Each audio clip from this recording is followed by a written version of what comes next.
再去看世界，咱来看全世界头一场人形机器人模型具比赛，最近是伫中国杭州举办。这个机器人是透过 AI 训练的，会当来车拼电功夫，透过比赛嘛会当互因步数进展。目的呢，就是要训练这机器人透过这款比赛来训练因的平衡感，也个耍叮当的能力。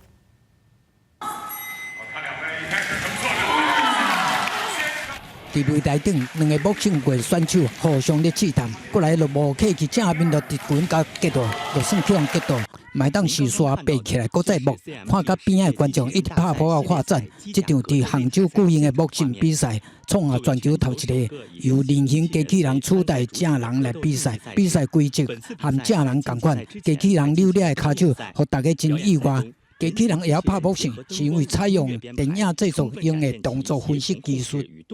最开始开发的时候，我们是先找了一些专业的这种格斗选手，然后在他身上布置了一些传感器之后，由他们来做出一些非常专业的格斗动作，比如类似于左勾拳、下勾拳，它一些运动的关键的轨迹。 比如说他的手腕、他的腰部、他的腿部是如何去运动的，然后我们把这样一套运动轨迹的数据映射到机器人身上。开发这款机器人的业者讲，机器人透过 AI 训练甲深度学习，会当甲木性的动作做甲更加水快。不过目睭金的观众质疑讲，这款机器人的比赛还是训练的过程，边仔拢有人咧遥控操作，安尼就无啥了不起。不过中国专家讲，操控元素你要是规关的指令。 启动规套由大型语言模型驱动的运动控制演算法，不是在操作每一个动作。另外，举办机器人运动比赛目的，嘛不是干那为了比赛。它的自己的平衡能力要足够强，它的移动能力、它的动作要足够的流畅，然后足够的精细，我们才有条件去谈它未来能否去帮助到我们的生活。对，所以我觉得格斗大赛是一个设置了一个极端的考验环境，然后去督促我们、帮助我们去精进这些内容。